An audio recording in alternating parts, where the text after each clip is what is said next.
Very good afternoon. Before we start the program, may I request you all to kindly put your mobile phones on silent mode, please. Thank you. Excellencies, distinguished guests, ladies and gentlemen, on behalf of the ICWA, it is my pleasure to welcome you all for the panel discussion on the theme, Rise of Minilateralism in the Indo-Pacific and the Changing World Order.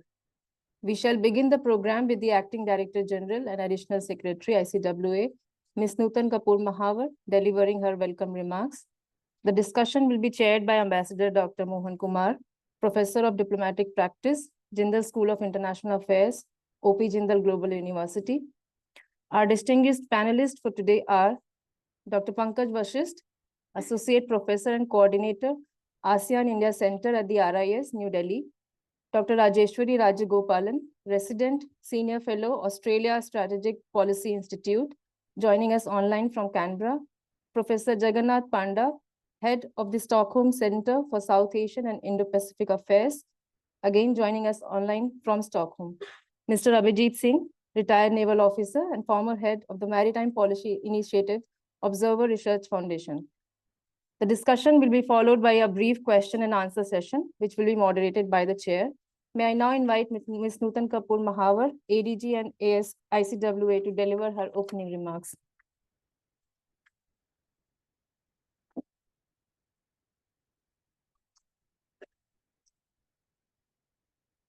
Ambassador Mohan Kumar, distinguished experts, members of the Diplomatic Corps, students and friends.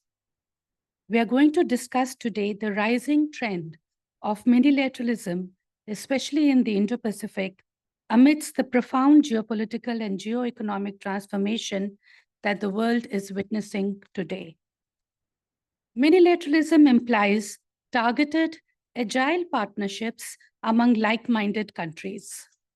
With a certain degree of informality embedded, these partnerships are intended to serve as effective, results-oriented engagement and cooperation platforms. They aim to shape the regional order by working to provide public goods, such as maritime domain awareness, HADR, humanitarian assistance and disaster relief, maritime security, related infrastructure development, etc. They can be looked upon as issue-based coalitions, and minilaterals are changing the nature of international cooperation triggered by the requirements of a world in transition. Minilateralism is growing because of the limitations of traditional multilateral institutions, which, as we all know, are fighting paralysis and deadlock, facing polarization due to diverse agendas and great power competition. In the Indo-Pacific theater especially, minilateralism is rising due to the absence of an overarching security structure and the inability of the existing regional frameworks, such as ASEAN-led security mechanisms and the hub-and-spoke US alliance structure, to address US-China rivalry and evolving hybrid threats. This lacuna is being said to be met by minilaterals based on convergent Indo-Pacific visions or outlooks as subscribed to by various regional and extra-regional countries. A number of countries have proactively embraced this approach. Let us look at this minilateral landscape, and I'm sure we'll discuss this in detail during our discussions. The US has increasingly embraced minilateralism to secure a favorable regional order for itself in the Indo-Pacific. Quad and AUKUS are prominent examples, which permit functional cooperation without the heavy institutional cost of traditional multilateral organizations. While Quad aims to shape the regional order through rule and norm setting, AUKUS, or US-Japan-Australia trilateral, for instance, focus on military cooperation, symbolizing new, less rigid form of security cooperation. Japan, on the other hand, by joining a variety of minilaterals, is recalibrating its foreign policy by moving beyond its traditional reliance on the US-led bilateral alliance structure and proactively engaging in minilaterals to play a more independent and contributory role in regional and global security. While doing so, Japan is demonstrating a deliberate strategy to diversify partnerships, managing the constraints of its US alliance and Chinese sensitivities, and reduce dependence on any single power. Australia too has embraced minilateralism as a core pillar of its foreign and security policy, seeing it as a strategic necessity to hedge against an unpredictable security environment and to reduce over-reliance on traditional multilateral and bilateral partnerships. Australia is actively diversifying its external economic relations and fostering closer ties with countries like India, Japan, and South Korea. Minilaterals also allow countries like Australia and Japan to sustain deterrence in face of potential US retrenchment. For Europe, minilateral engagements in the Indo-Pacific region have been a preferred policy option. Countries like France and Germany have been taking lead and preferring this approach to decision-making in the region. The EU, however, engages with the region in a largely multilateral framework with the aim of upholding international law, preserving open economic engagements, and avoiding outright targeting of China. For India, minilateralism supplements multilateralism to contribute to predictability and stability to the regional order amidst the geopolitical shifts underway by providing relatively flexible and informal engagement and cooperation platforms with like-minded countries that promote an inclusive and a rules-based Indo-Pacific without formal alliances and while upholding its strategic autonomy. We see minilaterals as building blocks for regional and global political and economic security that can be situated between bilateral relationships and multilateral partnerships. Entering into this web of partnerships is seen by India as an effort to secure a predictable and advantageous environment for its own security and development. India's emphasis is on issue-based partnerships, as can be seen, for instance, in the Colombo Security Conclave for Effective Regional Maritime Coordination or Supply Chain Resilience Initiative, which is between India, Australia, and Japan, for promoting economic predictability and certainty and trade diversification. India is entering into minilaterals in the Indo-Pacific with both regional countries as well as extra-regional countries. At the same time, India remains committed to effective functioning of bodies such as IORA, the Indian Ocean Commission, the IONS, the Indian Ocean Naval Symposium, and to ASEAN centrality and its partnership with the Pacific Islands Forum. It also continues to bilaterally engage on the Indo-Pacific with countries like Germany, Netherlands, Sweden, UK, countries with an Indo-Pacific vision, as also with the EU. Given this growing trend of minilateralism, the manner in which it is changing the nature of international engagement and cooperation, we decided to curate today's excellent panel to discuss its strengths and weaknesses and the various issues associated with this theme.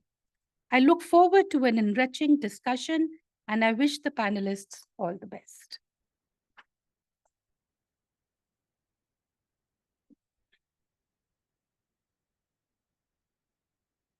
May I now invite the chair, Ambassador Dr. Mohan Kumar, to deliver his remarks and conduct the session. Thank you very much, Pragya. Am I heard? Yeah? Good.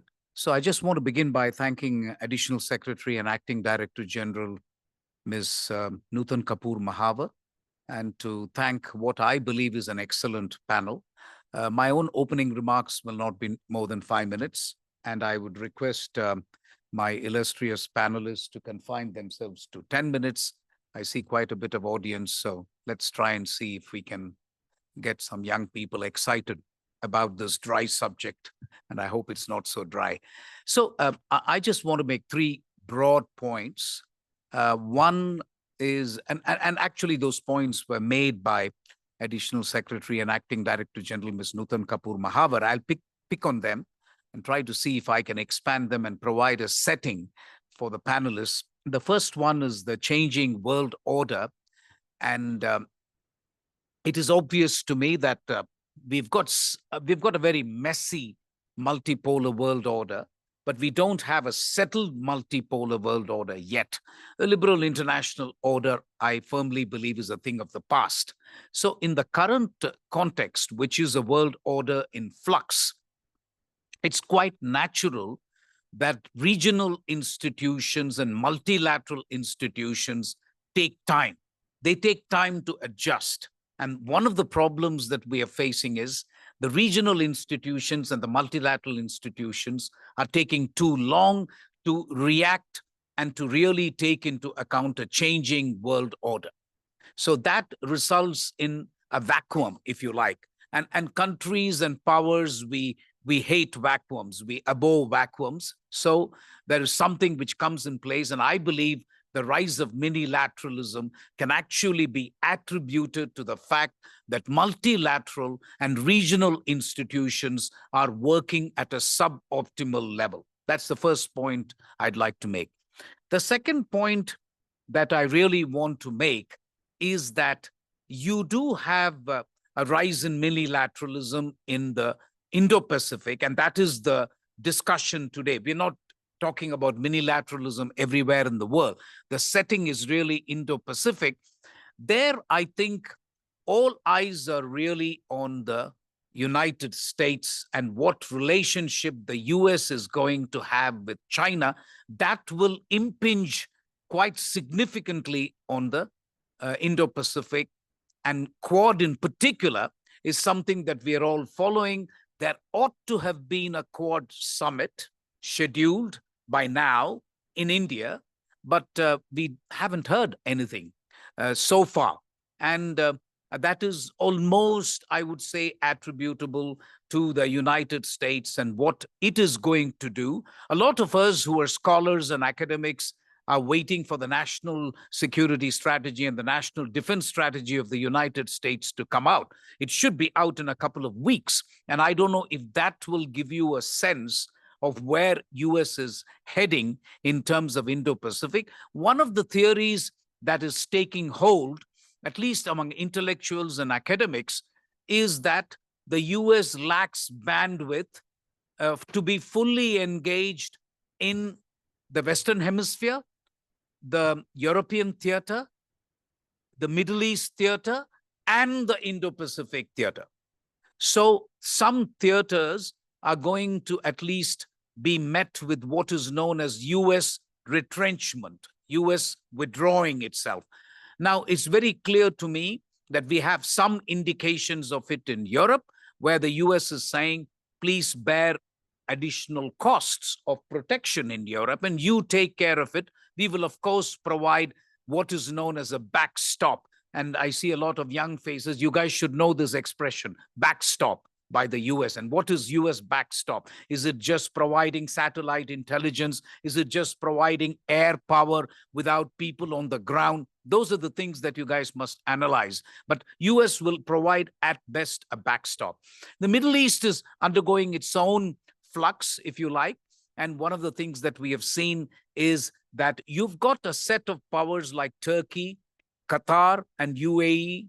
Those are taking the lead. Egypt as well. I missed out Egypt. But, you know, those are, and I may have missed out some others, but these are taking the lead. Again, the US is nudging these powers to take the lead. So there again, the US view is, listen, we have enough oil now, shale oil and the rest of it. We don't have to be present that much in the Middle East. So that leaves a big question mark over Indo-Pacific. And we don't know yet, although I've heard Secretary Marco Rubio say a couple of times that the story of the 21st century will be written in the Indo-Pacific, and India will be the core of that. And that's what we have heard. I mean, in many ways, he has to say it when he has got Jaishankar standing next to him, I suppose. To some extent, that might explain that. But leaving aside diplomatic nicety, I think the US has said, not President Trump himself, if I'm not mistaken, and I would like some young person in the audience to correct me. Have you heard President Trump utter the word Quad or Indo-Pacific? Do a Google search and tell me. in the next 10 minutes, please do. But I think it's only Marco Rubio and others who have talked about Indo-Pacific and Quad. So we are all trying to figure out where is President Trump on Quad and Indo-Pacific. We all know he's a person who matters in terms of decision making. So that remains to be seen. In the middle of all this, the only thing I want to say before I turn first to Dr. Pankaj Vashisht to my left is the following. It is often forgotten, even if you leave Quad aside for a minute, because we don't know where the US is coming, but I'm very sure we will have a Quad summit at some point and so on. But leaving aside Quad for a minute, India has an extremely successful trilateral with UAE and France. Got a colleague from the French embassy sitting. I'm not saying it because of her. I participated in those 1.5 dialogues in both Paris and Abu Dhabi. And so UAE, India, and France have an extremely important trilateral, which can actually apply to the Indo-Pacific. A lot of it, climate change, energy security, and so on. India also has a trilateral, again with France, India, France, Australia, which is the regional security and maritime kind of setup that we have between India, France, Australia. India, Australia, Indonesia have a trilateral. And finally, India, Japan, and Italy have a trilateral. None of these trilaterals are spoken of that much, but actually all these trilaterals apply to Indo-Pacific. And so what I'm saying is, and I'll really conclude here, if India finds, for whatever reason, if the Quad takes off and if it's good, and if it is as important as it was before, well and good, India will be happy. But regardless of Quad, I think India should look at activating some of these other trilaterals. The one with France and UAE is already active, but maybe we can take it to the next level. But the other trilaterals, especially the Resilient Supply Initiative, I think we have. It's called the Resilient Supply Initiative. I'd never heard about, Abhijit, unless you correct me. I heard about it when it was established, but I don't know the follow-up. I don't know what has happened since then. But some of these trilaterals that India has got with Australia, Indonesia, and Italy, I think we can try and activate some of those, because I was just doing some preparation before coming to the meeting, and many of those trilaterals actually do apply to the Indo-Pacific region. So I think it's a Jagdish Bhagwati, for those of us who did WTO, he's a guru, he's a trade guru, and he looked at FTAs in the area of trade and called it a spaghetti bowl of trade agreements. I think I'm inclined to use the same thing for trilaterals. It's become a spaghetti bowl now. 3 countries, getting together. India, France seem to have more than their share of trilaterals, which is good from my point of view. But a number of 3 countries, 3-4 countries are getting together, and they're getting together because of like-mindedness, because it's just easier and it's just more pragmatic. So that's the reason I think you see a rise in minilateralism. But who knows? I'm a generalist, so I'm waxing eloquent. Let's turn to people who know much more than I do. I want to turn first to Dr. Pankaj Vashisht, followed by, shall we go by the same list? Is that okay? So then maybe we can go to Dr. Rajeshwari Rajagopalan next, Dr. Jagannath Panda, and then Abhijit, you can have the last word. So Dr. Pankaj Vashisht, you have the mic. Thank you. Thank you so much, sir. And I object to your statement when you say people know more than me. Basically, please count me out of this. You know much, much more than us, at least from me. So thank you, sir. Thank you for your kind words. And let me also join Chair in commending ICWA for organizing this panel discussion on such a wonderful topic. The panel this discussion or the event basically tried to answer 4 questions. Why minilaterals are emerging so rapidly? What are they changing? How they are changing the nature of international cooperation and engagement? What are their strength and weaknesses, and what would be their future role in shaping the global order? Now, these are important questions that involves political, strategic, as well as economic issues. And generally, the discussion of this type have mostly focused on strategic and security aspect. But to confess, I'm not a strategic expert. I'm a trade economist.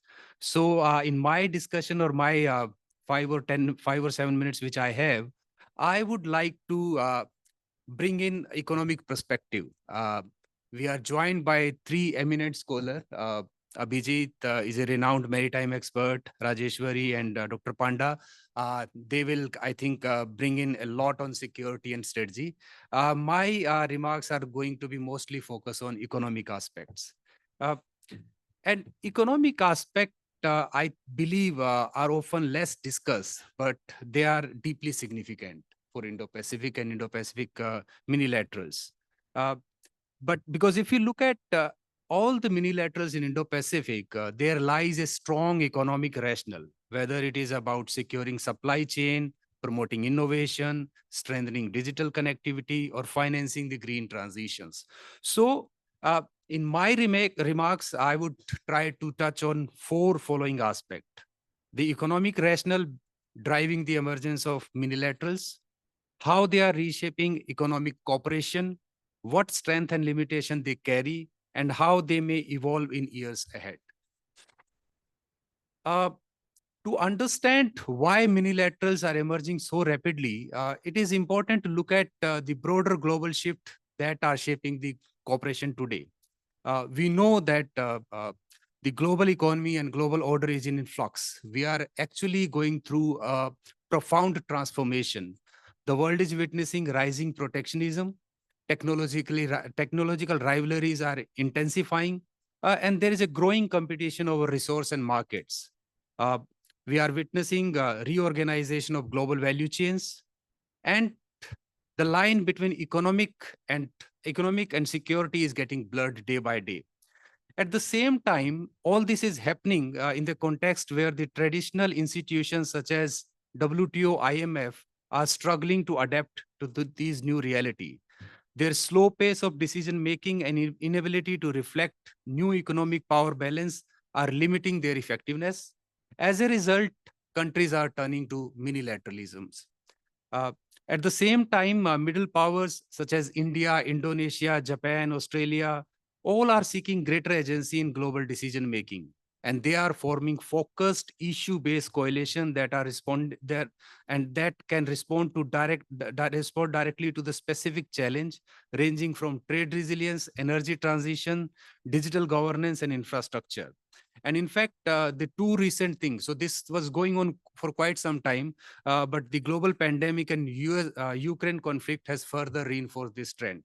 Now the question is, this is happening everywhere, but why Indo-Pacific? Why Indo-Pacific is witnessing a sudden surge in minilaterals? The reason is very simple. Indo-Pacific is at the heart of this ongoing transformation. It has emerged as a center of global economic gravity, but at the same time, there are so many flashpoints within this region. So in this situation, these pressures are making economic resilience and strategic diversification core objective of nations in Indo-Pacific. Countries across the regions are therefore seeking to diversify supply chain, build digital infrastructure, and cooperate in critical technology and green energy.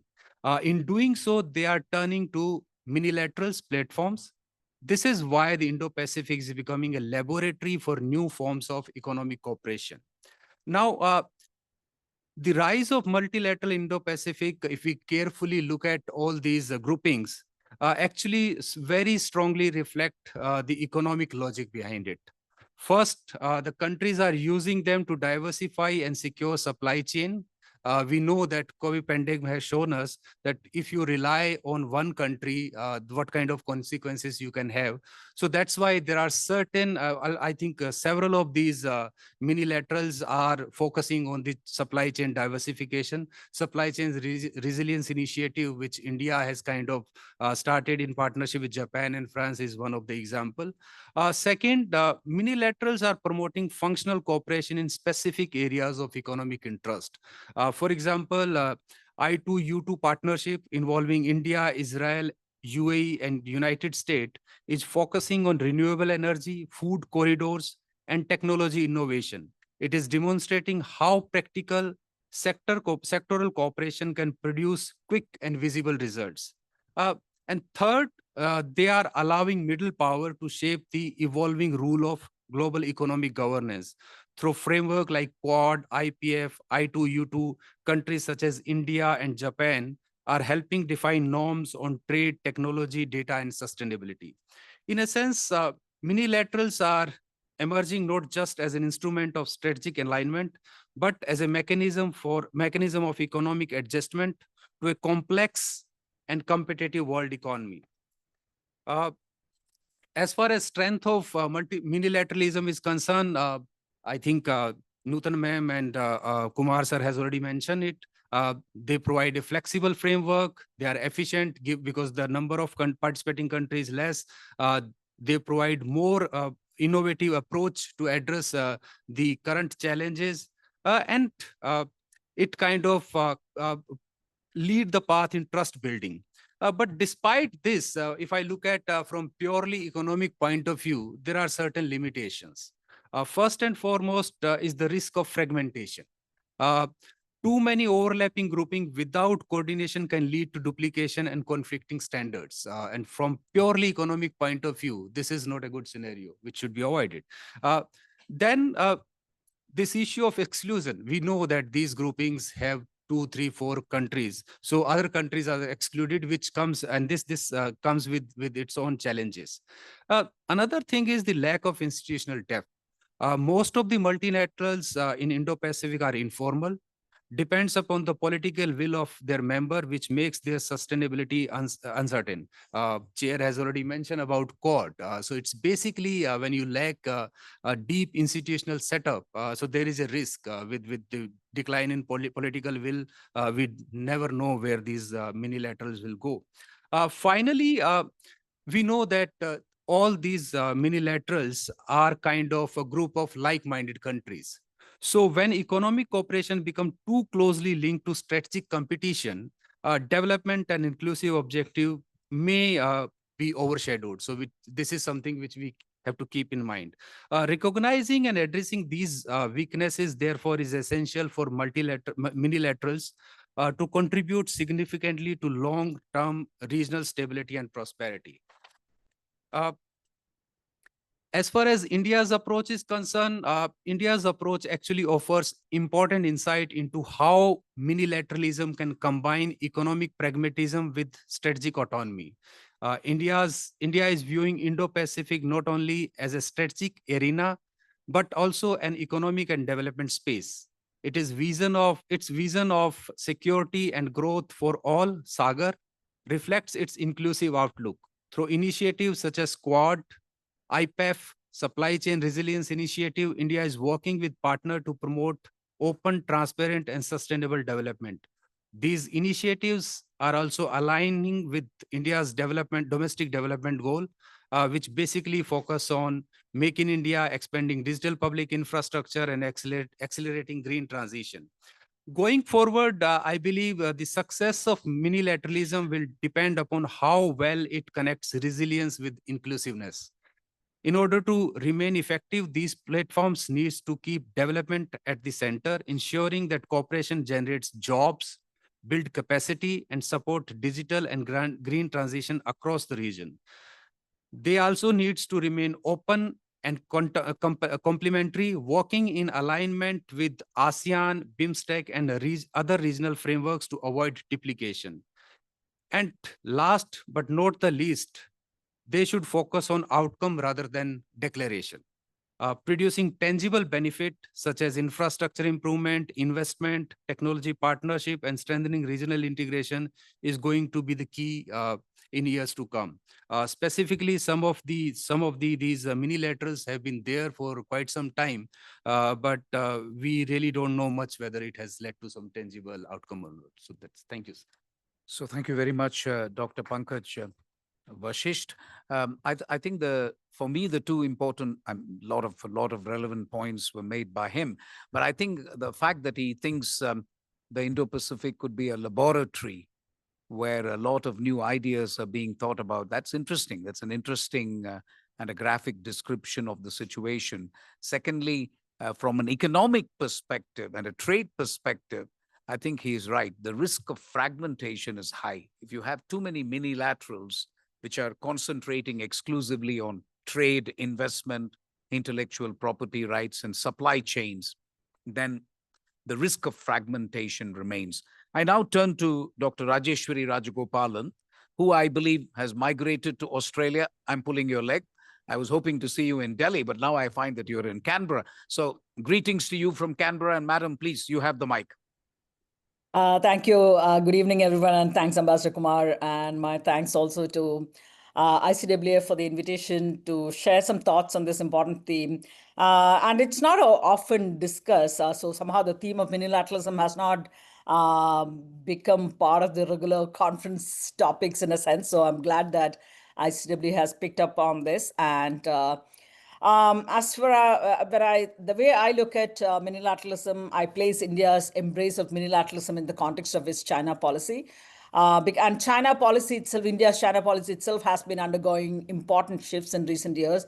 And China has become India's overriding strategic concern, forcing India to make many changes in its from its previous Cold War foreign policy orientations in a sense. And so in order to manage Beijing, I think one of the things that India did was to build closer relations with the United States, its allies, partners, and so on and so forth. And those relationships have become quite strong over the past several years now. But on the other hand, the closer US relationship has also made Delhi somewhat uncomfortable. India traditionally, especially during the Cold War years, did not have such close relationship with the United States and continues to want some level of strategic autonomy. And I think that's where minilateralism come to be it's one way for India to square that circle in a sense. One option would have been for India to kind of balance its closer ties with the United States is of course through Russia. But I think the latter's weakness and increasing diplomatic isolation, again, I'm mindful of how it's going to be played out, but I can come back to this during the Q&A. I will come back to it. So Russia's own weakness, its diplomatic isolation since the Ukraine war, as well as Moscow's growing closeness to Beijing, all of that has meant that Russia may not be a viable option in the longer term. And driven by the China factor, the India-Russia relationship has also been going through its own flux. Nevertheless, my sense is that India will continue to maintain its ties with Moscow at some level.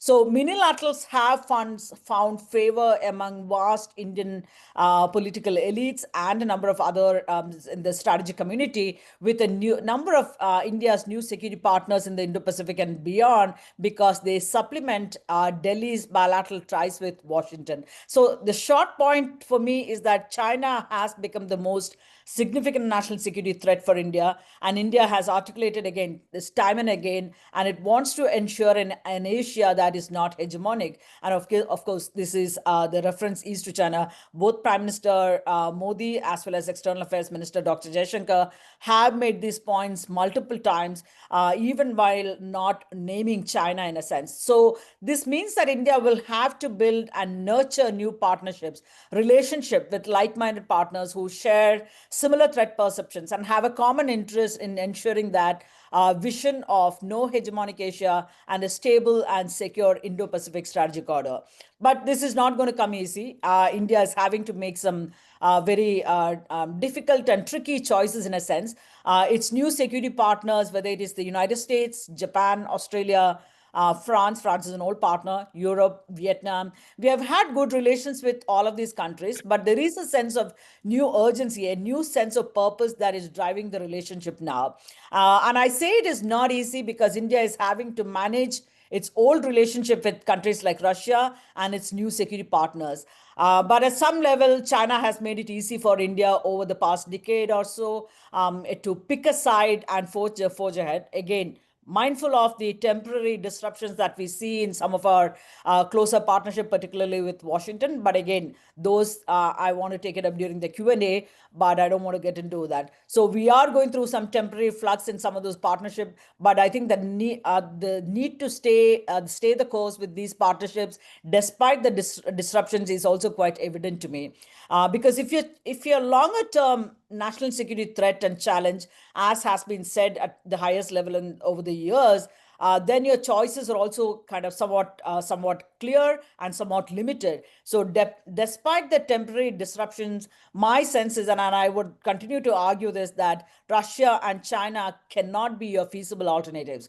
Irrespective of how and where you land in your relationship with Washington, Russia and China are not the feasible partners for India in the longer term. So that's my big point in a sense. Minilateralism and at this point, minilateral engagements, why? I think that's one of the key questions that we have been, I think, trying to understand in a sense. And to me, one of the primary drivers for the embrace of minilateralism comes from the question of credibility of the US alliance system in managing the security challenges in the region. The credibility question has become a strong imperative for US alliance partners themselves to forge closer ties in the strategic ties with other key powers in the region. So even as, and I think some of the best examples are how Australia and Japan have gone about creating their own partnerships in Asia, even as they continue to rely on the US as an alliance partner and so on. So that's a good illustration of the evolving strategic minilaterals in the Indo-Pacific. So a certain amount of apprehensions about the US, if the US were to dilute its role and presence in the region, or if it were to cut a deal with China in how the Indo-Pacific is to be managed. However unlikely these scenarios may be, I think these are scenarios that you still need to think through and plan for various contingencies in a sense. A second set of issues that have pushed minilateralism in a big way in the Indo-Pacific is the capacity constraints. All the countries in the region that are engaged in minilateralism have had to bear the brunt of aggressive Chinese behavior in their backyard. But at the same time, their capacity to deal with China militarily or economically on their own is far weaker than China's own power. Therefore, capacity deficit has also emerged as an important rationale for each of these nations to work with like-minded partners and combine their efforts and capacities to confront China in a more effective fashion. A third issue is, of course, again, some of these issues have been touched upon by previous speakers, the failure of multilateralism and multilateral institutions. Again, that has made the push for minilateralism greater because of the as a result of the weakness associated with multilateral institutions with no successful discussions, forget about negotiations in a sense, on important strategic developments. Countries are increasingly resorting to meeting in smaller groups and have to work out small interim measures to deal with the growing sets of challenges in the Indo-Pacific. The current trends seen in minilaterals are not helping the cause of multilateralism because it is going to have the opposite effect possibly of further weakening the multilateral institutions. But my sense is that as long as the security threats are growing, intensifying, and when the multilateral institutions are not able to deliver, you really need to start working in smaller groupings and develop a bit of consensus, smaller consensus, and so on and so forth. So that's an unfortunate feature, but at least in the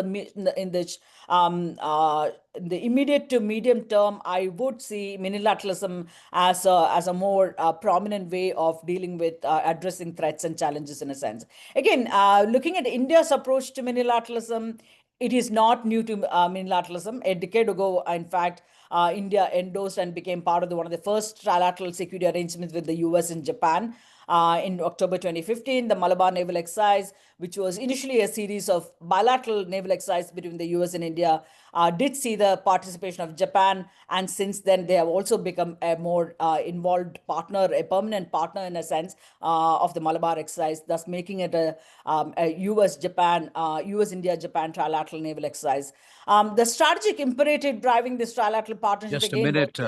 You have 1 minute. Thanks. Oh, okay, so I'm going to just come to some of the. So anyway, I think I don't want to get into too many of the details of the various minilaterals that are in play, but there is a significant difference to how India has dealt with some of the other groupings. People also talk about the BRICS and the RIC and the SEO and so on and so forth. But there's a big difference between the engagements that we see between those and the newer security partnerships in the form of the Quad and other trilateral partnerships. And again, there is another Quad in the Middle East as well, India, Israel, US, and UAE. So there are any number of these minilaterals. And the early minilaterals such as BRICS and IPSA all of them were related to Indian concerns over global governance, as well as efforts to create a global alternative during a period of US unipolarity. And these were not geographically limited, but included countries from other regions across the world. In one sense, they can be seen as a minilateral form of non-alignment movement itself, with a decidedly kind of anti-Western focus.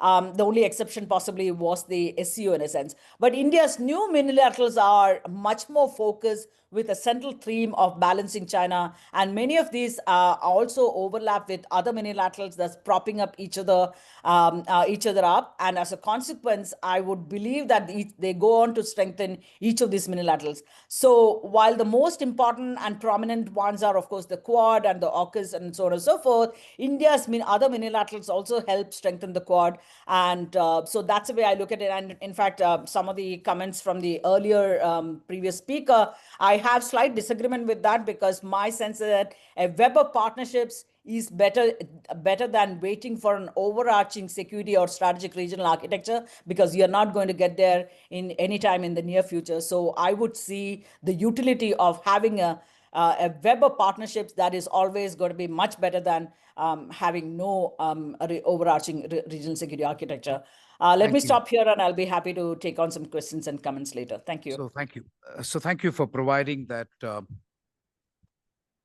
powerful strategic rationale, if you like, for minilateralism. I thought I was wondering who would mention the dragon in the room, and you were the first to do it. So that's good. Sooner or later, that had to happen. And I think when you mention balancing, and those of you, I'm sure a lot of you are doing international relations, right? So you guys know this expression, external balancing. That is something you should know. I see some heads nodding. So one of the things that India, not just India, but all countries would do that vis-a-vis China is external balancing. And I think the point Dr. Rajagopalan makes is good, is interesting, that minilateral groupings are used as an instrument of external balancing vis-a-vis China as well.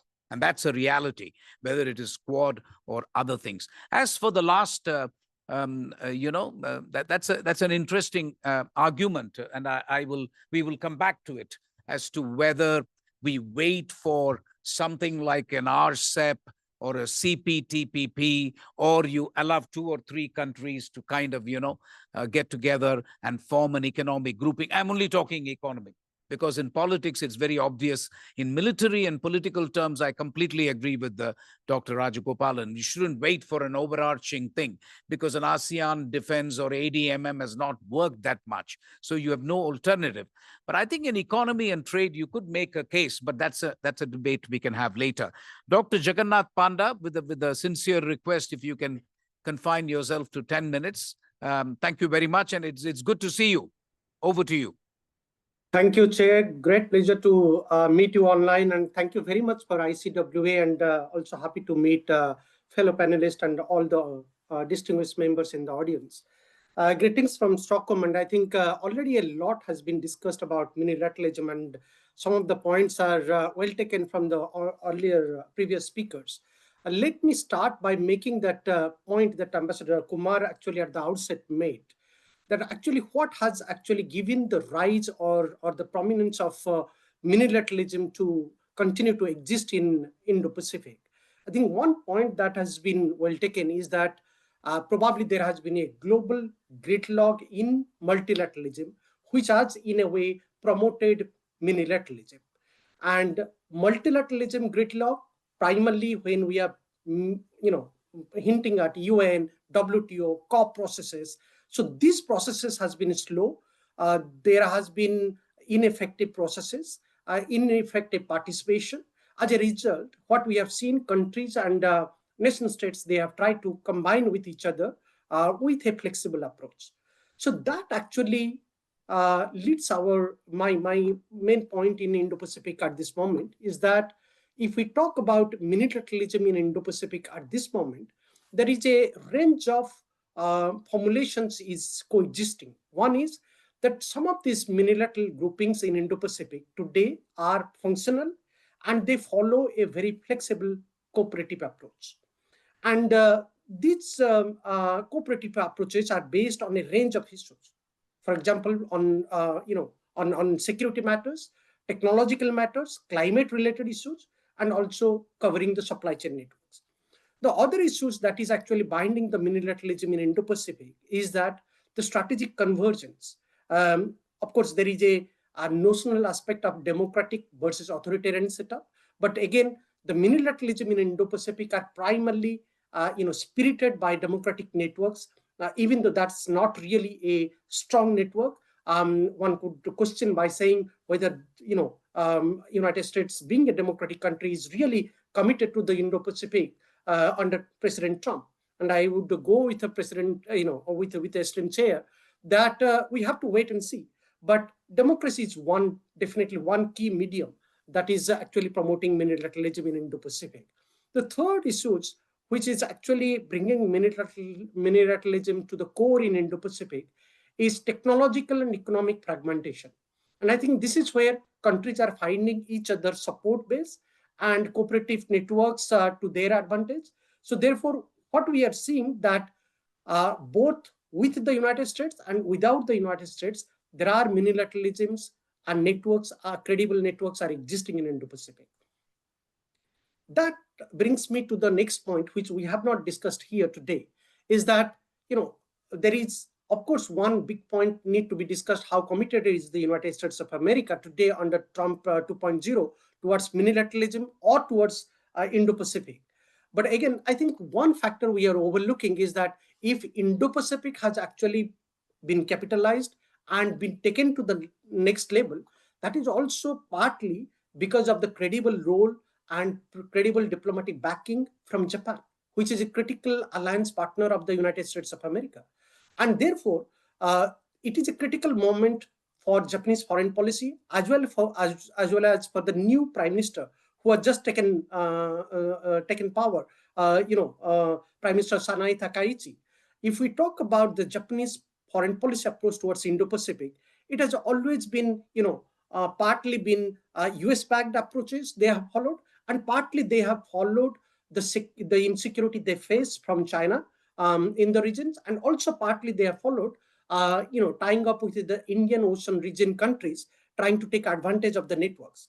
But if we read, calculatively the Japanese foreign policy, they are the architect of Indo-Pacific minilateralism in many ways. They value partnerships. Hence, you will see that in Japanese foreign policy, they focus a lot on value-based partnerships. And most interestingly, they talk about economic statecraft and connectivity. And all of these actually brings core to Japan's ideas of minilateralism in Indo-Pacific. Now, here the question comes whether the new Prime Minister will really back some of these ideas going forward. Because we don't have, that tall leader in Japanese politics anymore, that is Abe Shinzo, or we don't have really a strong Japanese Prime Minister who will be anticipated to serve for a long time.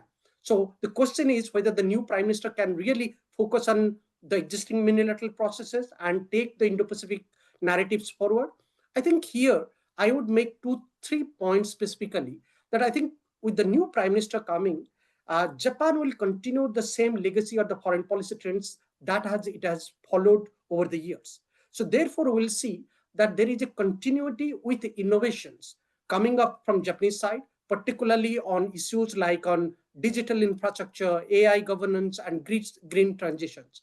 These are the areas where Japan is focusing, particularly on connectivity issues to infrastructure building issues in the ASEAN regions. In India also, we know Japan is a key critical domestic investor, and also in the entire Indo-Pacific regions, particularly in the Indian Ocean regions. The second issue that Japan will focus is economic security. This has been a flagship point in Japanese foreign policy for last few years. At least I would say that, since the Quad has come up from 2017 onwards, when Quad was revamped. So since that time, Japan is focusing more on economic security, and the new Prime Minister will focus on that. And that is something India and some of the like-minded countries should really take into account. The third issue here, which we have not really discussed, is that we cannot actually overlook the global South notion. It does exist, and this is an important variable. Even though it will be really very difficult to combine the Global South countries with Indo-Pacific narratives and with the minilateral processes, so prominently at this moment. But Japan has been a key campaigner of the Global South, countries in terms of building infrastructure and promoting connectivity. So therefore, countries like India and some of the other like-minded countries in Indo-Pacific needs to take into account Japan's game plan in Global South and then take advantage of this. My last point here would be that we cannot really talk about minilateral processes in Indo-Pacific in isolation. We have to talk about two significant powers which actually influence the narratives in Indo-Pacific as well as in global politics at large. That is China and Russia.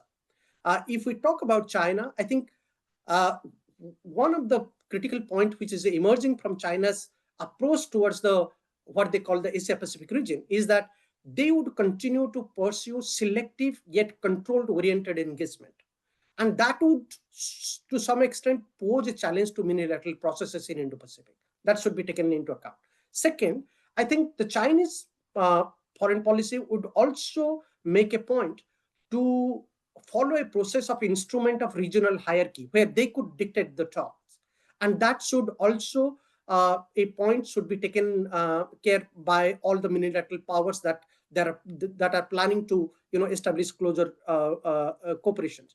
The last point is that I think what the Chinese, along with the Russians, would like to do, they would go for functional over narrative kind of foreign policy alignments.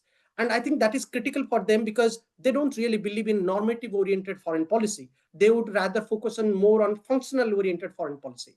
And that would test the character of minilateral processes in Indo-Pacific, including some of India's initiatives in the region. I'll stop here and probably welcome some of your comments and questions. Thank you. Thank you very much, Dr. Panda. I think for me, I think your emphasis on Japan and the role that it can play in the Indo-Pacific is undeniable. So I grant you that, and I think that is something that we should keep in mind.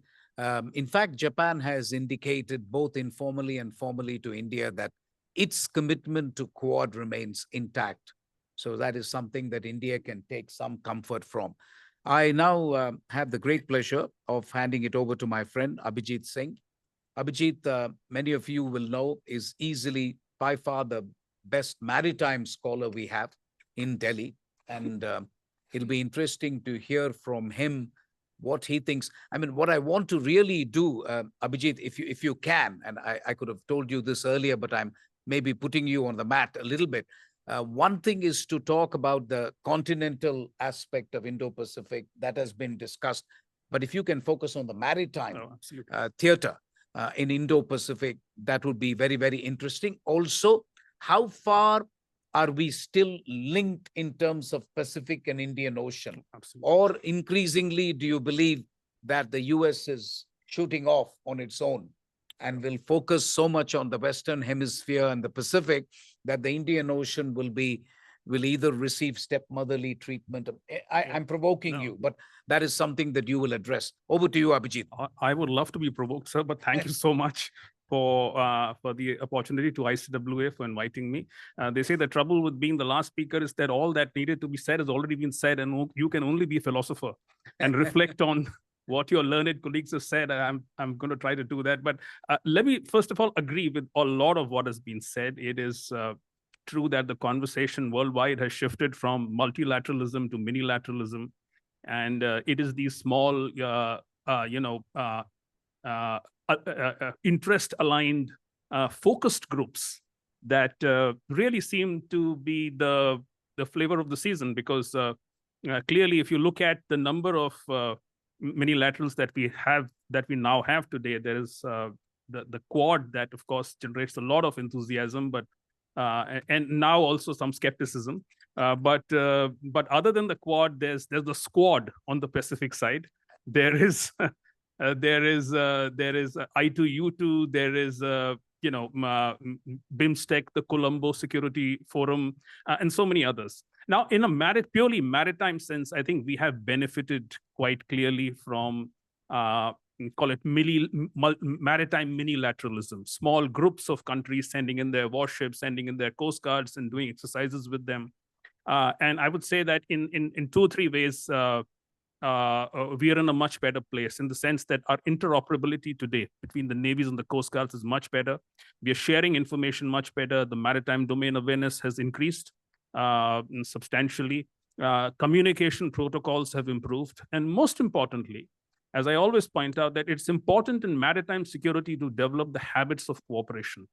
2 nations sending in their navies actually doesn't help very much. You need a group of 3 or 4 to be able to develop familiarity with each other, with each other's procedures. And I think in that regard also, there's been a fair amount of movement forward or improvement in the way that the navies operate together. But I would like to point out that there is a nuance to maritime minilateralism. And I think there are 4 components to that nuance. The first is that it's important to point out, as Jagannath, my good friend, had pointed out, that minilateralism is not a philosophy. It has no conceptual underpinning as such.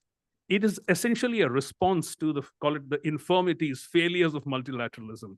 Because there is what Jagannath calls gridlock. You need to look for ways to work together.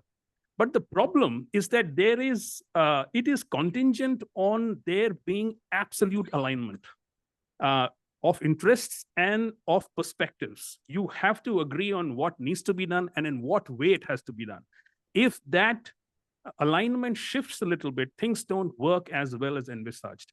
I'm going to give you 2 or 3 examples. Just look at the Quad, or rather, I'll keep the Quad aside. Let's look at AUKUS.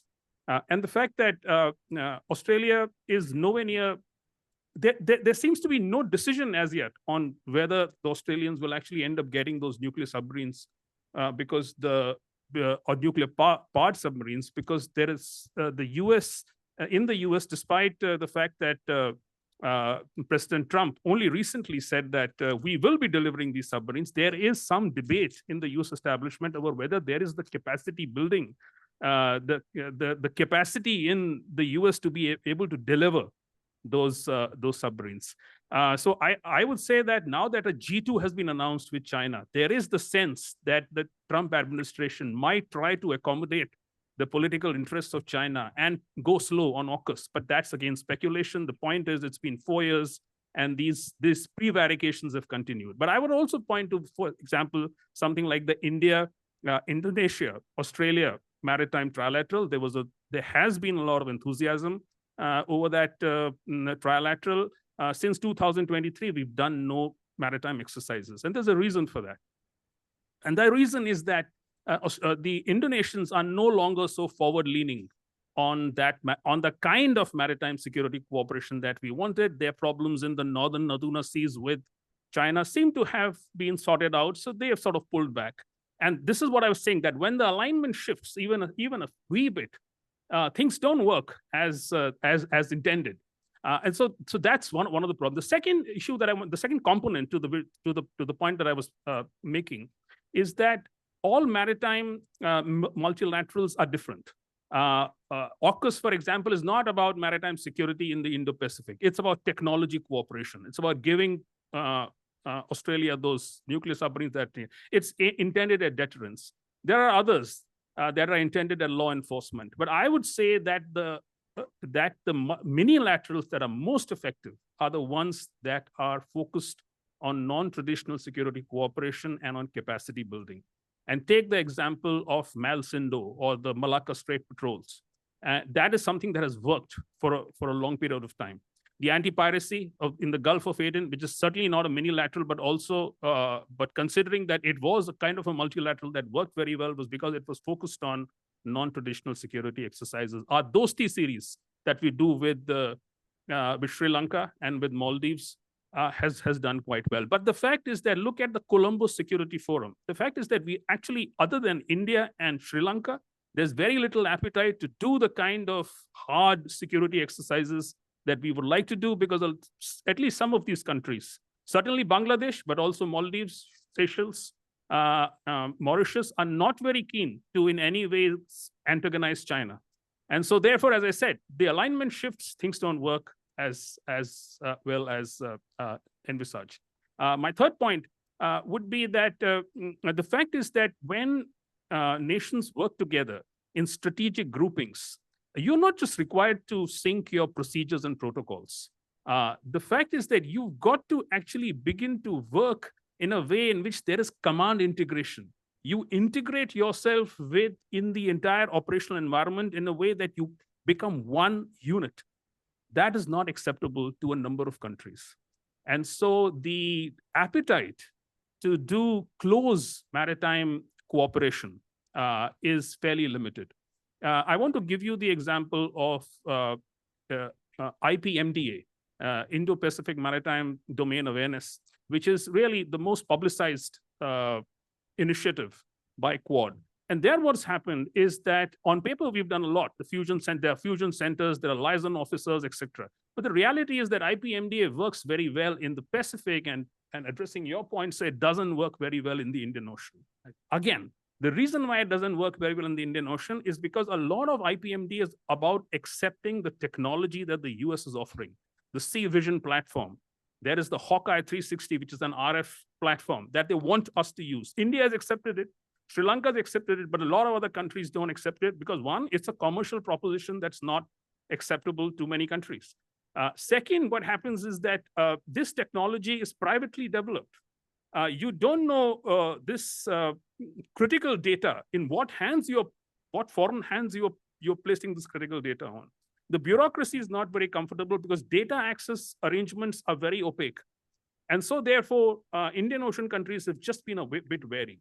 Why does it work very well in the Pacific? Because the US has a client-patron relationship that it has formalized in the Pacific. A lot of these countries, they actually have no problems buying US technology.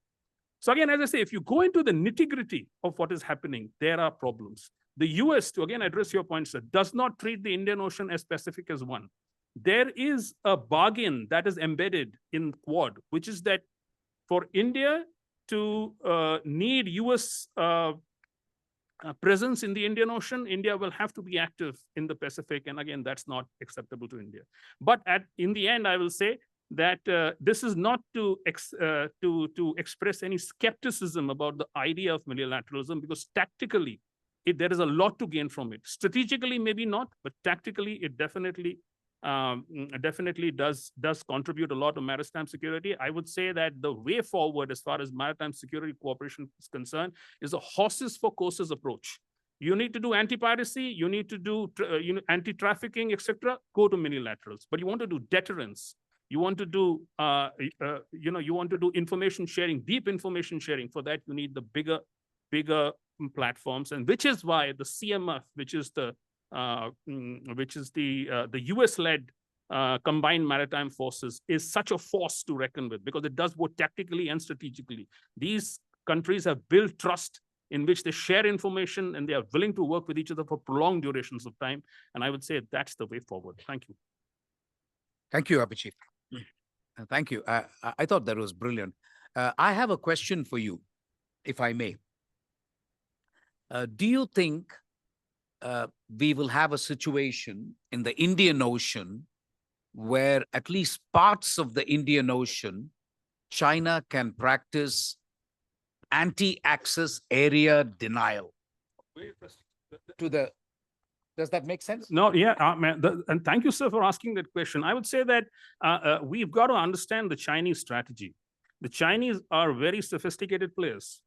They have actually one strategy for the Pacific and quite another for the Indian Ocean. Oh. The Pacific really is their backyard, or call it the South China Sea and the seas that surround it. So there they have a more aggressive stance. They treat it as their backwater, and the militia operations, gray zone operations are really strong in those waters. The Chinese know they have to absolutely dominate there. In the Indian Ocean, this is more a strategy of incremental stakeholdership.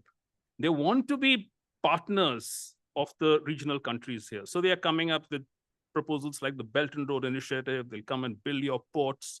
We'll come and, lay pipelines, power stations, etc. We'll also occasionally send our ships. So it becomes very difficult for India and other regional players who are skeptical of Chinese presence here to make the case that this is a presence that we've got to be wary of, because the regional countries are perfectly all right, working with China. So I think that is a nuance that we have to recognize, that countering China in the Indian Ocean is a completely different ballgame. There, one element is military. You've got to keep a track of their submarines and ships, but the other elements, infrastructure building, trying technology, etc., is all going to be very important. I wish I had these facts and statistics with me. I was attending a seminar in Shanghai when we were just having a back and forth with the Chinese, and they can be very frank with you. In seminars, there is no sign that they hold back.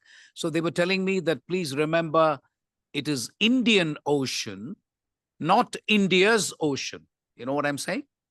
That's what they said. So I was a debater at college, and by now, most of you who know me know that you can't keep me down, right? So I said, okay, that's fair. And would you agree with the same thing about China Sea, South China Sea? He said, no, that's different. I said, how the hell is it different? That's South China Sea as well. And so it is not China Sea, it's everybody's sea.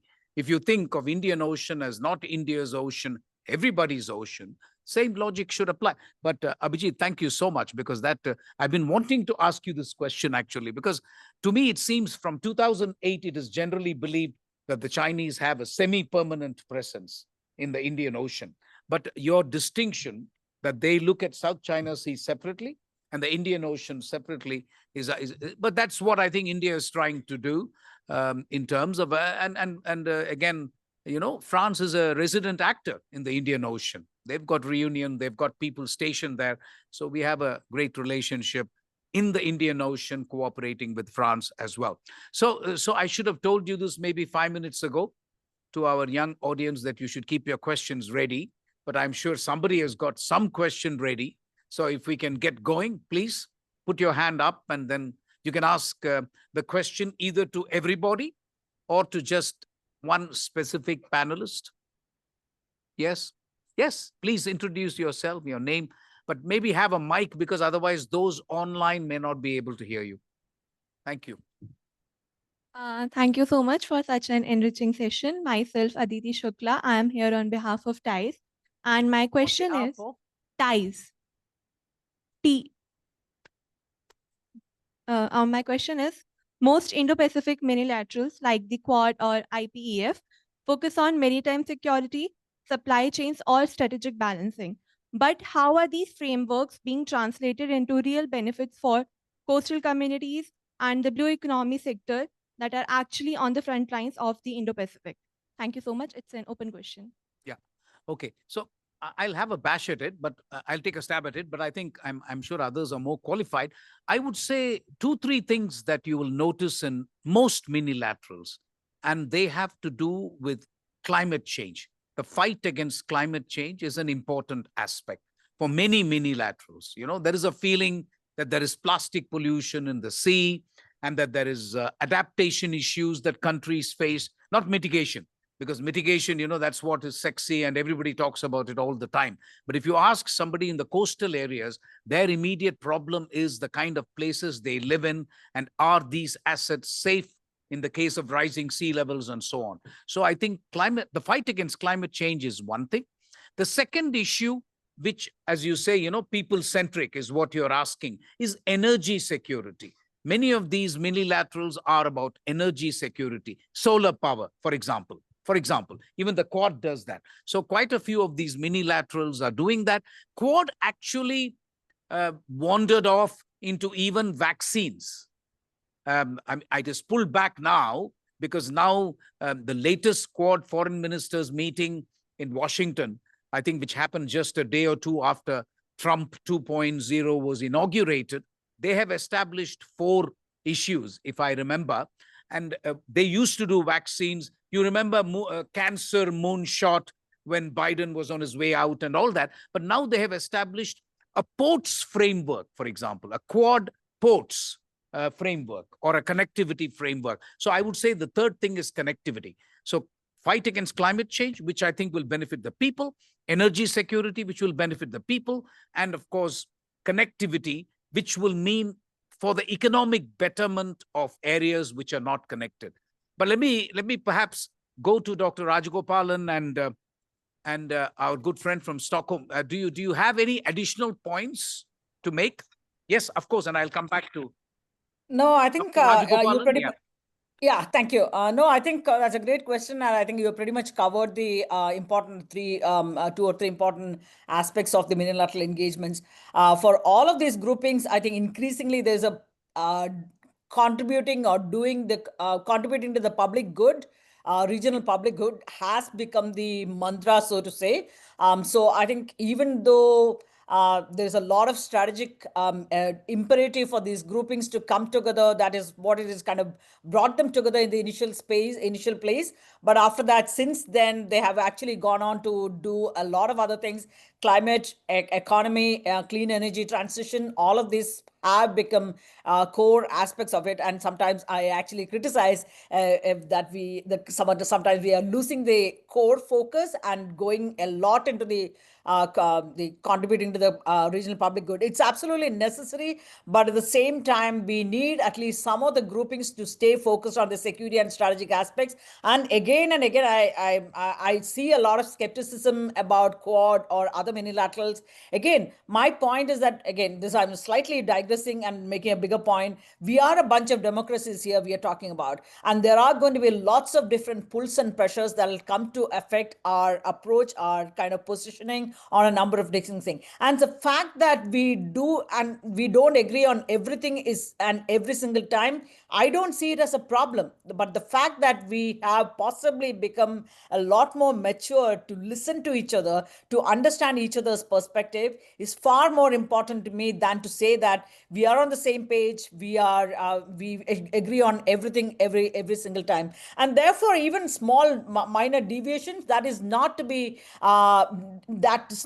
seen as, oh, this particular grouping is going to wither away and things like that. Broad alignment, broad convergence, we can get it. I would not say that as a bunch of democracies, we can look for absolute alignment. Perfect alignment may not be the starting point, and that may not get us anywhere. But otherwise, regional public good is what is going to be driving much of the groupings, because they want to get the buy-in of the region in a sense. Sure. Thank you. No, when she talks of public good to the students, I think you should look up Kindleberger trap. Everybody knows Thucydides is trap, but look up Kindleberger trap, because somebody has to provide the public good. And when no major power is willing to provide that public good, that is when we have a Kindleberger trap. So I just wanted you to know, I mean, after all, these sessions, some of you have taken the trouble to come. You should also learn so that you take back something. Dr. Panda, would you like to add something in half a minute?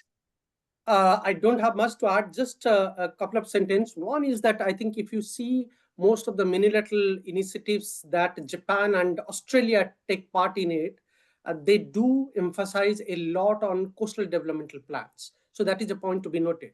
And also, since I'm based here in Europe, if you see EU's Indo-Pacific strategy and some of the leading actors, including France, Czech Republic and all, they also emphasize on coastal developmental plans. So that itself, complements your point that you were mentioning, that providing public goods and engaging with the local maritime domain, maritime community there is one of those issues that are taken very carefully and seriously by some of these countries that are engaging in minilaterals in times to come. Thank you. Thank you.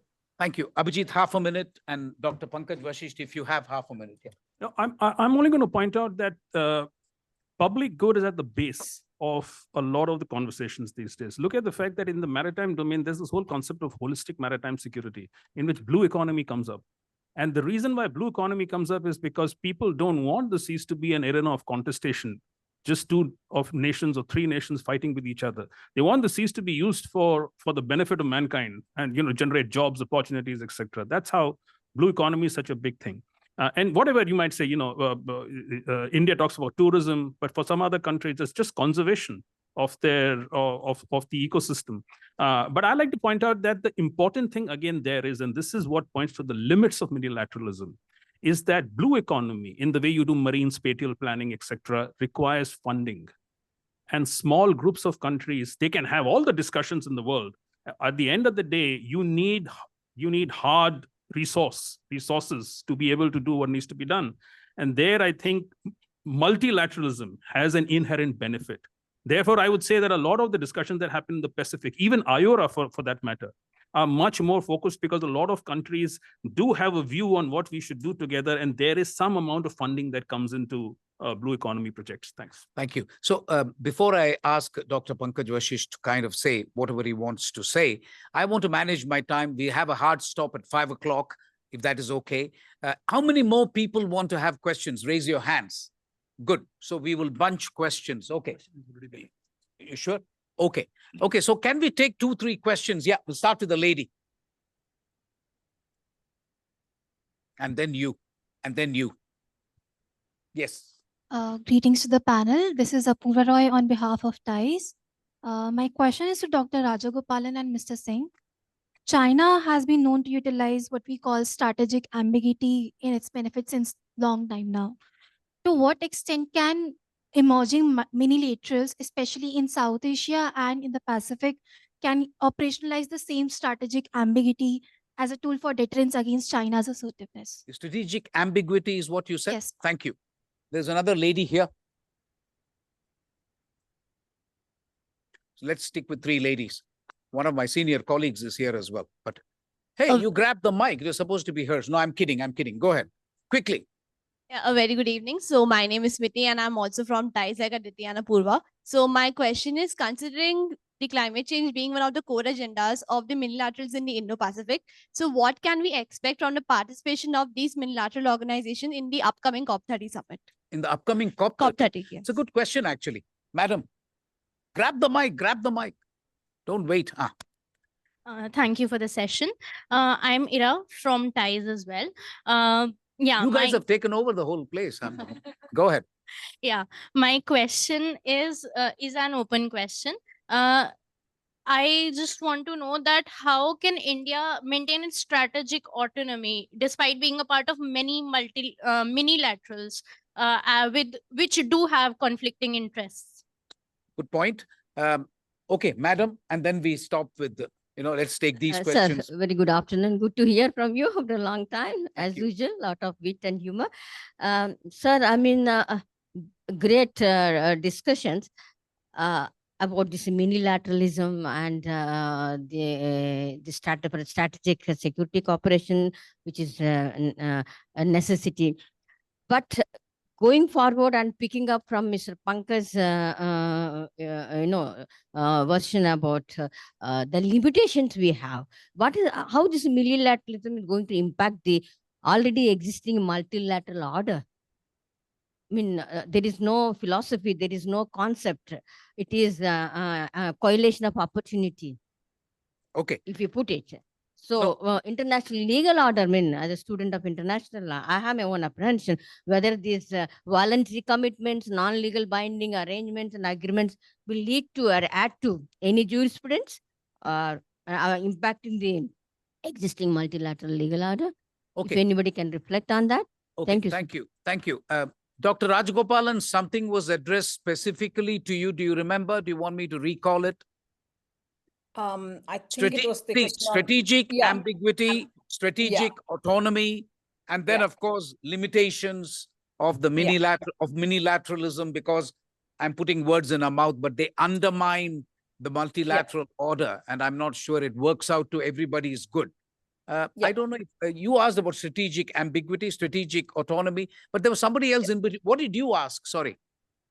Yeah, there were 2 separate questions, one on ambiguity and one on clearly on how India manages strategic autonomy when working in this. If you got it, please go ahead. 1 minute, please. Yeah, absolutely. No, I think I don't have disagreements on those questions on the rationale from where you're asking how do you manage this. But the point is that when you have a bigger strategic challenge that you on your own may not be able, are not in a position to manage, you need to be part of some pragmatic, practical groupings to ideate possible ways to deal with these challenges. I'm not saying that but for that matter, coming to the strategic autonomy aspect in particular, no country is going to give up on its autonomy with regard to foreign policy questions and kind of things. So, and India is too big a country to, just because it is part of different multilateral groupings, it doesn't mean that it is going to give up on its ability to decide, make a choice on whether it's foreign policy partners or defense engagement and so on and so forth. You do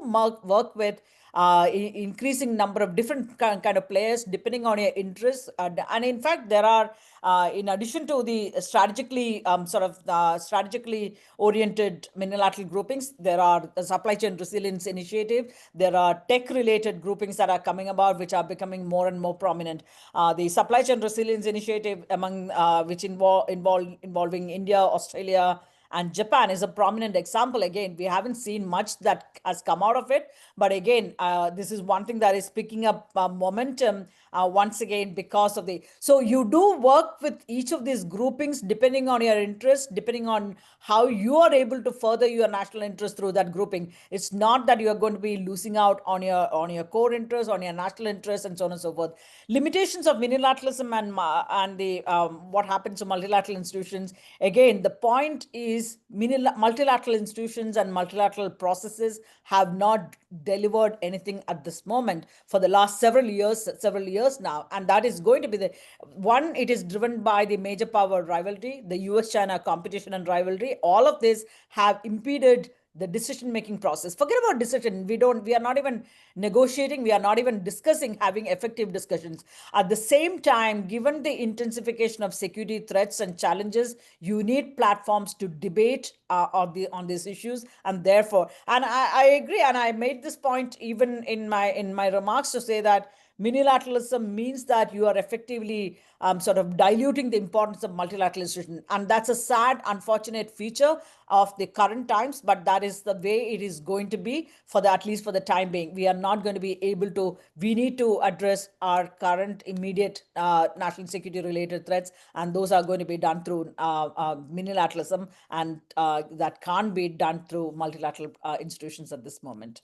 Thank you. Dr. Panda, half a minute, if you have anything to add. I don't have anything to add. I do agree with sir. Thank you. Thank you, sir. Abhijit? Yeah, I just have two things to say. One, I'd like to take a stab at your excellent question. Look, I think with minilateralism, we have to recognize that it is not a panacea for the problems, all the problems that we faced. Minilateralism is a practical tool, and it is to be used with a clarity of purpose. And it is important to understand that there are realistic limits to how you can use multilateralism. The important thing to answer some of the questions on strategic autonomy, etc., is that, look, there's value-based cooperation and there is interest-based cooperation. Multilateralism is about interest-based cooperation. That's the nature of the beast. You have to accept it. And once you begin to get more value-based considerations in, then it is actually a folly. So I would like to stop here. Thank you, Abhijit. Dr. Pankaj Vashisht. Yeah. So as far as this minilateralism and multilateralism is concerned, I think there is no debate. Minilateralism is the second best option. It's not the first best option. And in economics, it's more prominent. This issue is more prominent because if you go by minilaterals, there are multiple rules, multiple regulation, regulation requires different kind of paper documentation, which adds cost to the producer and manufacturer. And I can just cite an example from the trade. We have, like, India ASEAN signed FTA long back. It has been more than 10 years now. But if you look at the utilization of that rate, it's below 30%. So that instrument is there, people are not using because first, they don't know. Second, if they know, it needs some sort of a paper requirement to get the benefit. So I mean, I agree that's the second best option, and that's a sad story that multilateralism is not functioning, and that's why we are heading to it. But we should be mindful that when it comes to the pure economical rationale, the fragmentation is an issue that we should be mindful. But yeah, I agree that we are in a sorry stage, and that's why we are heading towards the second best option. Thank you. Thank you. So the question really for young people is minilateral better than no cooperation at all? At least minilateral cooperation is better than the law of the jungle, is what I'm saying. Last round of questions. Yes, I think we have exhausted women, so we'll go to you. Any other question? Great. So this one, and then we'll go to the last. Yeah, please. Good evening and greetings to the panel. I am Trivedi Jal from TIES. So, sir, my question is to Abhijit, sir. That's in the month of June 2025, two PLA warships, that is CNS Liaoning and CNS Shandong, they crossed, they conducted a joint exercise in the Western Pacific and crossed the first and entered the second islands chain. So, sir, what does it say of the China's new posture in the Western Pacific and for the wider Indo-Pacific as it raised alarms in Tokyo, Manila, and other countries? Thank you. Thank you. You've done your homework. So, Abhijit, this question is for you. The gentleman at the back, please. That'll be the last question, and then we'll wind up. Yes, this thank is you. Nitin Sharma, and Don't tell me you are from TICE. I'm doing my Go ahead. bachelor's in international relations from Noida International University. So here my question is, if the international order is indeed transitioning from a hierarchical network structure, so can minilateralism be conceptualized as the foundational logic of a future polycentric world order? Yeah, good question, actually. Yeah, thank you. Thank you. Dr. Rajagopalan, can I request you to answer the second question, but after Abhijit says his wise words on... Can you repeat the last part of your question? So can minilateralism be conceptualized as the foundational logic of a future polycentric world order? Good one, no? It's a good one, actually. Thank you. So let's begin with the Chinese love affair with its neighbors. Is that what you said? No, Chinese warships, right? Okay. That's a really good question. Yeah. And let me just say that this is one of the things that has been worrying the US and its allies, is that the Chinese carrier operations have crossed a critical threshold. The thing that we need to understand is that the Chinese carrier program is completely indigenous. They were denied all kinds of technology from the West. They have a point to prove. And therefore, the fact that now they are doing aircraft operations from the decks and they have crossed the first island chain is signaling to the US that we now have the capability to challenge you as a peer. The question for us is that, does that mean that our interests are in any way threatened? Not for the moment.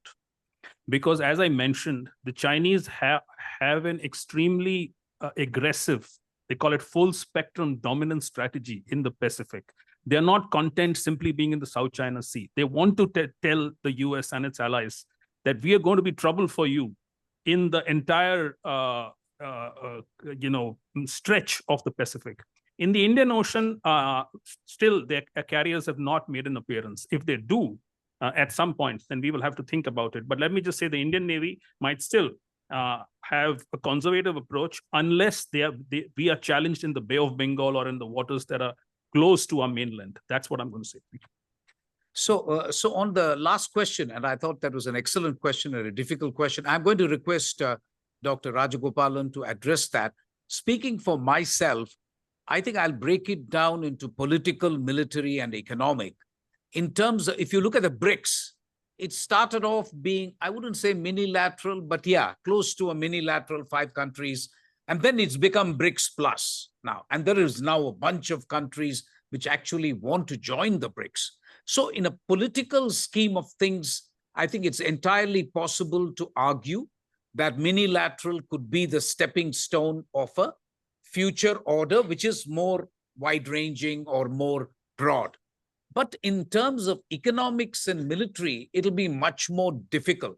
For example, AUKUS, I don't see it now expanding to other countries very easily, because there are countries which will have military sensitivities to take on whatever, China, whichever country. Similarly, in economic as well, you can actually have some of these FTAs which can actually be building stones. I mean, RCEP has gained quite a bit of currency. CPTPP, while of course China is not part, it's actually expanded. And several countries are now interested. In fact, some of us who are trade experts, and Dr. Vashisht will agree with me, we are also saying India should look at it. We are not saying India should join immediately, but I think we should look at it. So both in political and economic terms, it's entirely possible to argue that minilaterals can expand. In military terms, perhaps less so, but I'll have Dr. Rajagopalan have the last word on this. Thank you, Ambassador. No, and it's a great question. Actually, it's a tricky question to kind of think because you need to think about Is it kind of providing itself as a building blocks to a future pluralistic world order in a sense? In some ways, when I look at it slightly differently.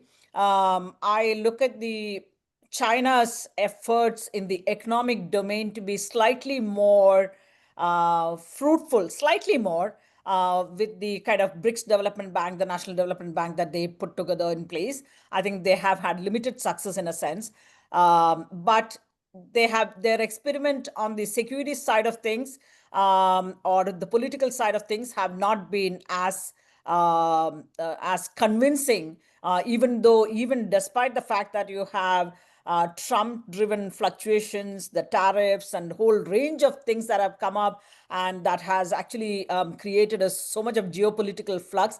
Despite that, and of course, Xi Jinping tried his level best to go over to the Southeast Asian region, for instance, to talk to them and using various platforms to say that China is the greatest champion of globalization, and it's a responsible stakeholder. A whole range of things that have been done, but there has been many countries have not bought onto those, despite their troubles. Each of these countries having troubles with the United States, they have not bought onto the rhetoric.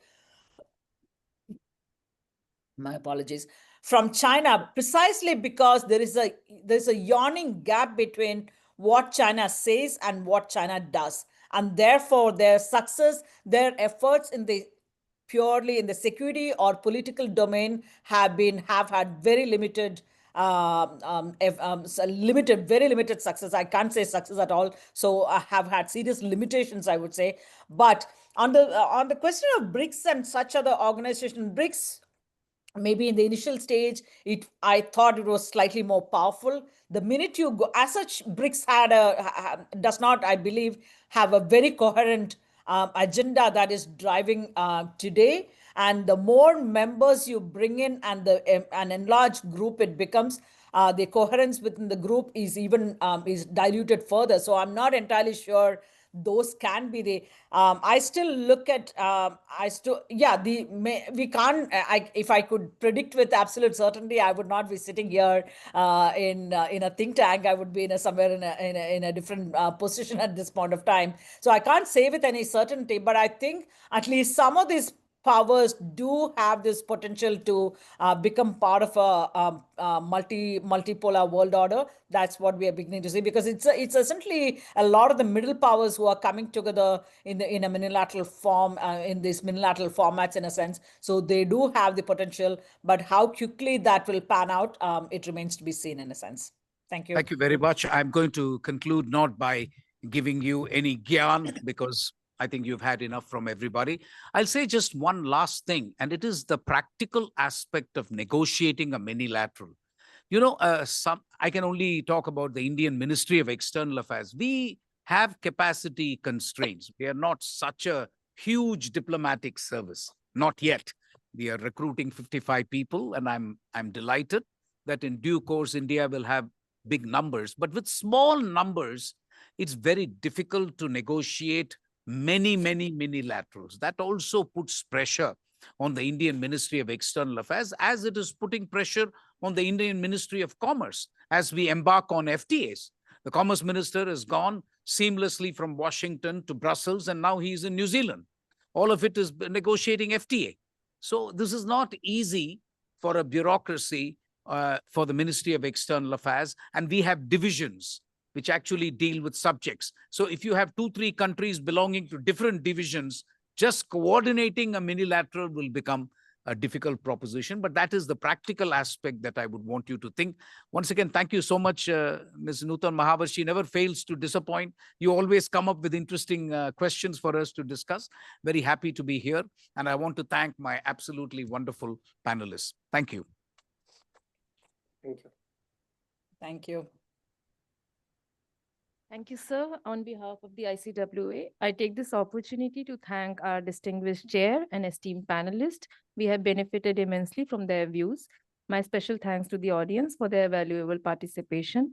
To know more about ICWA's research work, visit our website and follow us on our social media handles. May I now invite you all to join us for high tea at the foyer. Thank you once again.